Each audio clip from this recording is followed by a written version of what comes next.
The night she first brought it up, I barely saw it coming. We'd just put the kids to bed, finally had a moment alone in the quiet hum of the house, when she looked at me with this fire in her eyes that I hadn't seen in years. She told me she had a plan, graphic design, not as a hobby, but as a career, a whole new future. I remember the way she leaned forward, her hands animated, almost breathless as she painted this picture. She wanted to be more than a mom, more than a wife. She wanted to be someone who was creating, building, carving out something that belonged to her. At first, I listened, half curious, half skeptical, not fully realizing how serious she was. She talked about building a career, working from home, being there for the kids, while still making her mark on the world. I could see her eyes light up as she spoke, the excitement in her voice like she'd found a new piece of herself. "Imagine it," she said. "Our life with me doing what I love, making real money. This could be huge for us." She'd laugh, throwing in bits of creative jargon she'd picked up, saying words like typography and vector images, as if they'd always been part of her language. But then she got to the reality of it all. This wasn't just any program. It was a year-long course with some renowned specialist she'd read about, someone she swore could help her land real jobs, get connected to people who could change her life. And, of course, this training wasn't cheap. Between the tuition, the software, and the tech she'd need, it was way beyond what we'd budgeted. It wasn't just an expense, it was a real risk. She knew it, I knew it, but there she was, looking at me with those eyes, asking if we could take a leap of faith together. I tried to weigh it out. The practical side of me wanted to ask, what if this doesn't work? What if this is just another phase? But then I looked at her, really looked at her. She'd put herself on hold for years, diving headfirst into being the rock of our family, holding down the fort while I worked, and she raised the kids. I saw what she'd sacrificed, and this dream of hers, this opportunity, it felt like a piece of herself she was trying to reclaim. After a few days of weighing it over, I made the call. We could pull some money from our savings, maybe cut back on a few things, delay plans we'd made for ourselves, and the look on her face when I told her, I'll never forget it. She threw her arms around me, like I'd just given her the world. She promised she'd make it worth it, that she'd make us proud. And in that moment, I believed her.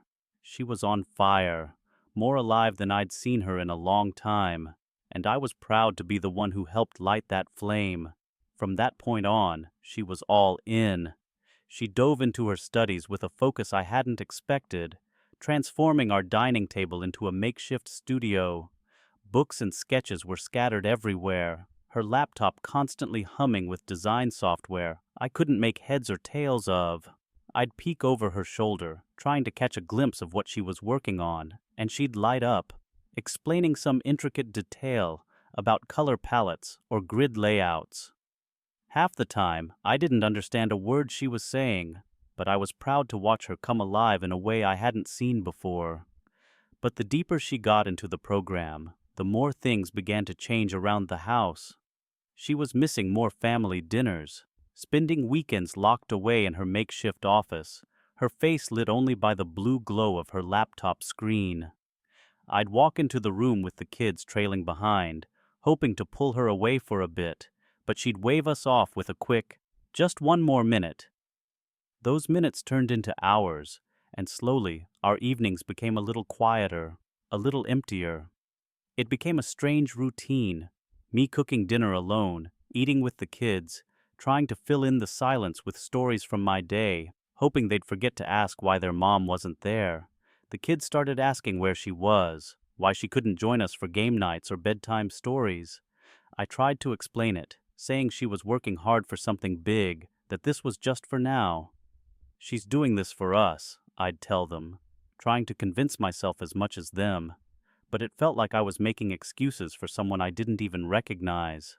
Months went by, and as her skills grew, so did the distance between us. Her focus became like a wall, something I couldn't reach her through.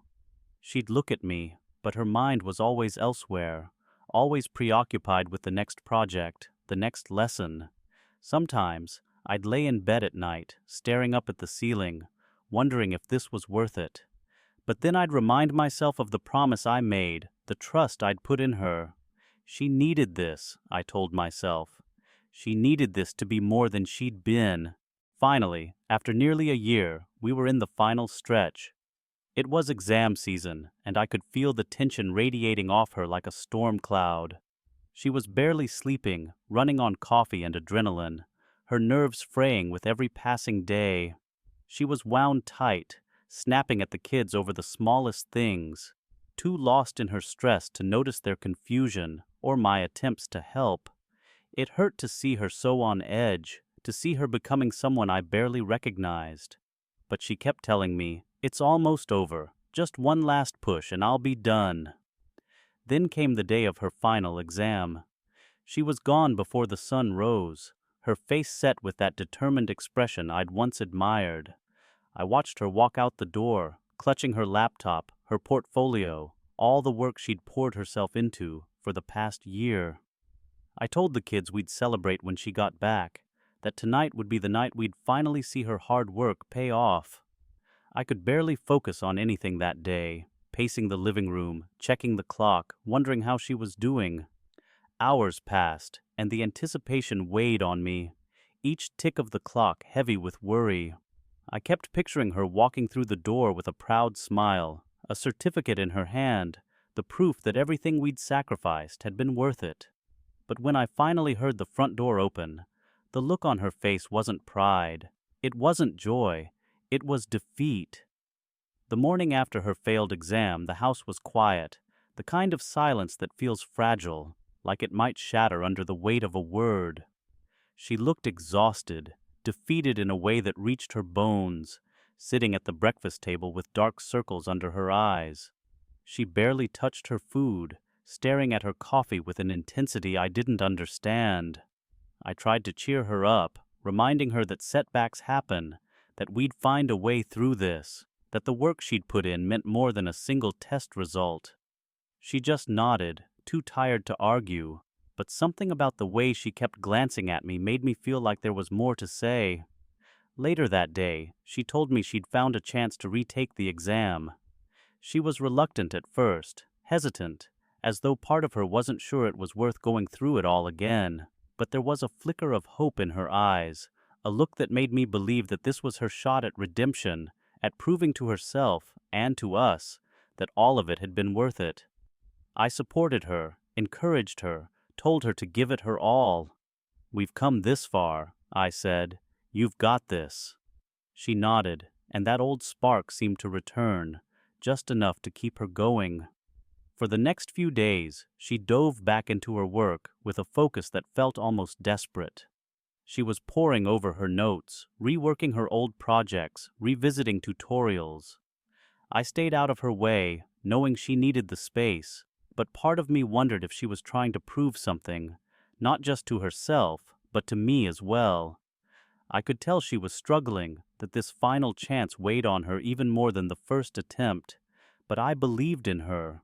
I believed in what we'd built and in the dedication she'd shown. I held on to that even as the tension grew. Then, the day of the retake finally arrived. She left the house without a word, her face a mask of nerves and concentration. I spent the day trying to keep busy, distracting myself from the anxiety gnawing at my stomach. I paced the living room, played with the kids, counted the hours until she'd walk through that door with news, hoping it was the kind of news that would finally lift the weight from both of us. When she returned that evening, it was with a smile I hadn't seen in what felt like forever.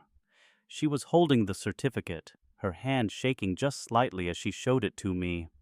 She had passed, she had done it. She collapsed into my arms, her face a mixture of relief and exhaustion, and I held her, feeling a wave of pride and happiness. All the sacrifices, the late nights, the distance between us, it felt like it had finally paid off. I thought that was the end of it, the closing chapter of a long and painful journey. The next 5 years were the kind of life I had imagined when she first came to me with her dream. She built her business from the ground up, taking on clients, building a portfolio that grew her reputation. Slowly, her passion became our foundation again, bringing stability, not just financially, but in the sense that we had both poured ourselves into a common goal. We were back in sync, our lives woven around the rhythm of family, work, and the simple joys we'd almost forgotten. Our kids grew up with their mother showing them what it meant to pursue something meaningful, and I felt proud of the example she was setting. For a while, I let myself believe that we'd made it through. The quiet evenings, the family dinners, the laughter we shared felt genuine, as though the struggle and sacrifice of those intense months had finally been worth it. She seemed happy, more fulfilled than I'd seen her in years, and I felt lucky to have her by my side. There were moments, rare and fleeting, where a shadow would pass over her face, a kind of tension that surfaced when the conversation touched on her training days or her achievements.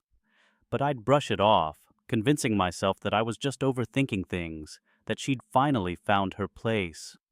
Then one afternoon, everything changed.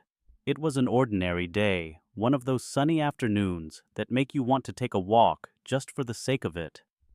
I was running errands, picking up groceries, when I saw him. The instructor, her teacher from that grueling course. He looked a little older, his hair touched with gray, but there was no mistaking him. He was standing outside a coffee shop, chatting with someone, his voice carrying that confident, easygoing tone I remembered her describing all those years ago. I hesitated for a moment, then decided to approach him. I introduced myself, feeling a bit awkward, but wanting to express my gratitude. After all, his pass on her exam had been the reason she'd been able to build the life we had now. I extended my hand, a smile on my face, and said, "Thank you for everything you did for my wife. Passing her on that exam, well, it meant the world to us." At first, he looked a bit confused, his eyes narrowing as he tried to place me. Then after a pause, he shook my hand and nodded politely. "I'm glad she's doing well," he said, his tone careful, cautious. There was something in his expression, a flicker of unease that made me wonder if I'd said something wrong. I thought maybe he didn't remember her, so I reminded him, her name, the course, the struggle she'd faced with that final exam. I even mentioned how she'd told me he'd given her a second chance, that it had been a pivotal moment for her, for us. I could feel my chest swelling with pride as I spoke, as though I were sharing a victory with the man who'd helped make it possible. But as I spoke, his expression darkened. He shifted, letting go of my hand, looking down for a moment, as though he were gathering his thoughts. Finally, he looked back up, his gaze steady, and he sighed, rubbing the back of his neck. I remember your wife," he said slowly, each word measured, deliberate. "She was determined, very determined." There was something in his voice that sent a chill down my spine. I didn't understand at first, didn't want to understand. I was waiting for him to say something about her talent, her work ethic. But instead, he shifted awkwardly, his eyes darting away from mine, a hint of guilt flickering across his face. "I didn't pass her because of her work," he said finally, his voice almost a whisper, like he was hoping I wouldn't catch it. She came to me after she failed, desperate for that certificate. We made an arrangement. It was wrong, and I should have stopped it before it started. I shouldn't have let it happen." His words sank in, and the world around me went silent, like everything had been put on mute. My mind raced, replaying his words, trying to make sense of them. "Arrangement?" I managed to ask, my voice barely steady, though I could feel the rage, the betrayal beginning to bubble beneath the surface. He nodded, looking down, his face flushed with shame. She agreed to sleep with me, and in exchange I gave her the pass she needed. It was a terrible mistake on my part, and I regret it. I'm sorry, I truly am. I didn't realize the impact it would have. She said it was for her family, that it was her only choice. The world felt like it was closing in on me. My knees went weak, my stomach churned, and I couldn't breathe, couldn't see straight. Everything I thought I knew, the life we'd built, the sacrifices we'd made, it all felt like a lie, like a cruel, twisted joke. I looked at him, seeing the pity in his eyes, the regret, but his apologies were just sounds, hollow, meaningless. He'd taken something sacred, something we had sacrificed for, and twisted it into something vile. I turned and walked away, barely seeing the world around me, the sounds of the street fading into the background. Every step felt like I was sinking deeper, the betrayal settling like a weight in my chest, pulling me down. After that conversation with the instructor, I felt strangely calm, even collected. It wasn't the relief I'd expected, but a steady, calculated resolve. I came home that evening with no intention of confronting her right away. She had no idea what I knew, and I planned to keep it that way, at least for now.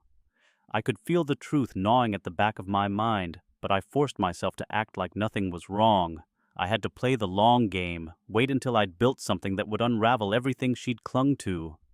If I went in now, half-cocked, she might worm her way out of it. No, I had to be smart. I'd make sure there was no way out for her. That night at dinner, she was animated, chatting about her latest project. Completely oblivious to the fact that I knew the truth, I forced a smile, nodding and feigning interest. She went on and on, talking about the demands of the field, how she needed to keep up with the industry trends. I felt a bitter amusement listening to her. Everything she was describing, all this ambition and striving, was just a cover for the choices she'd made. Choices that had cost me, cost us everything I thought we'd built together. But I played along, asking questions, supporting her, pretending to be the husband who believed in her. I needed her to believe that I was still on her side. I needed her to keep seeing me as nothing but her supportive, loyal partner. The next day, I called the instructor. I told him everything. He listened, and I could hear the regret in his voice as he admitted to the affair. He seemed genuinely remorseful, disgusted with himself, and maybe that's why he agreed to help me without a second thought. He knew he was part of this betrayal, and if there was any way to set things right, he was ready to do it. Together, we crafted a plan that would not only expose her lies, but bring them crashing down on her, piece by piece. This wasn't just about revenge, it was about reclaiming everything she'd stolen from me. The instructor arranged to review her certification, telling her that certain standards had changed in the industry and that her certificate might be invalid unless she retook the exam. He told her that if she failed, she'd lose her credentials and potentially her clients. It was perfect. She'd be backed into a corner, feeling the pressure all over again, reliving that desperation she thought she'd left behind. I knew that once she felt that familiar grip of fear, she'd resort to the same solution she had before. It was only a matter of time. When he made the call, she came to me, worry etched across her face. She said that her certificate was potentially void, that she might have to retake the exam if she wanted to keep her business. I watched her, forcing every muscle in my face to stay neutral, even compassionate. I encouraged her, told her she'd be fine, that she was talented enough to pass, but I could see the doubt creeping into her eyes. I could feel the weight of her fear. It was working, she was panicking, and I knew that panic would lead her right into the trap we'd set. Over the next few days, I watched as she studied obsessively, barely sleeping, poring over her old notes like her life depended on it. She was unraveling, getting desperate, and every time I saw her frustration and fear, I felt a dark satisfaction. She had no idea what was coming. Finally, the day of the exam arrived. She left that morning looking tense, nervous in a way I hadn't seen in years. I wished her luck, kissed her on the cheek and told her everything would be fine, all while knowing that this was the last shred of her illusion, the final stage before her world came crashing down. She walked out the door, and I knew that the next time she came back, everything would be different. As planned, she failed the exam. When she got the results, her shoulders slumped, and she looked crushed, completely defeated. She told me that she'd failed, that she didn't know what she'd do now. I played the role perfectly, comforting her, reassuring her, all the while waiting for the next phase. The instructor, just as we'd planned, reached out to her privately afterward. He pretended to sympathize with her, told her that he understood how much was at stake for her family, and then he made her the same offer as before. She hesitated. I could tell from the way she paced around the house that she was struggling with the choice, but her fear was too great. The desperation for her career, her image, her need to hold on to everything she'd built, it was all stronger than any loyalty she might have felt toward me. And just like last time, she gave in. She agreed to his offer, ready to betray me all over again, believing she could keep it hidden. But this time, we had it all on camera. Every whispered word, every feigned look of reluctance, caught in high definition, undeniable. We'd filmed the entire encounter, and as I watched the footage, it was like reliving the betrayal all over again, but with the cold, stark clarity of truth. There was no denying it now, no room for any excuses. This was who she was, who she'd chosen to be. The woman I'd built a life with, the mother of my children, was nothing more than a mask, hiding a void of selfishness and deceit. The day I took everything to court, I felt a grim satisfaction. The judge took one look at the evidence, and my case was made. I was granted full custody of our children, and nearly all our assets were awarded to me. Everything she'd built, everything she'd sacrificed our family for, was stripped away. Her career, her reputation, her financial security, it all disintegrated in a single stroke. Her friends, her clients, the people who had once admired her, turned their backs on her. She'd become a pariah, someone no one wanted to be associated with, her name tainted by the scandal that spread like wildfire through our community. Word traveled fast, faster than I'd anticipated. People knew what she'd done, and soon enough, there wasn't a person in her circle who would speak to her. She was alone, isolated, a shadow drifting through the ruins of a life she'd destroyed with her own choices. The few times I saw her after that, she looked hollow, a shell of the woman she used to be, lost and broken. But I felt no pity, only a dark satisfaction that justice had been served. As for our children, they saw the truth in ways I hadn't expected. They were young, yes, but they understood more than I realized. In time, I introduced them to someone new, a woman who showed them genuine love, kindness, someone who brought light back into their lives after everything we'd been through. She took them in without hesitation, nurturing them, loving them as if they were her own. They grew to love her in return, calling her mom, with a sincerity that cut deep, a title she'd earned with every selfless act, every moment of care she gave them. In every sense, she became their real mother, the kind of mother they'd deserved all along. And in a strange twist, the instructor and I forged an unlikely friendship. The betrayal that had initially driven us apart had in its aftermath created a bond of understanding, a shared regret, and resolve to move forward. We began meeting for barbecues on weekends, laughing over the absurdities of life, sharing stories and beers as we watched the sun dip below the horizon. He became a regular part of my life, a friend who understood the pain and struggle I'd endured. We were like two survivors, linked by a shared experience, bound by the knowledge that we had both made mistakes and come out the other side. In the end, I had reclaimed my life, rebuilt it from the ashes of betrayal, and found a new path forward. And she had lost everything, left to wander through the ruins of a life that no longer belonged to her.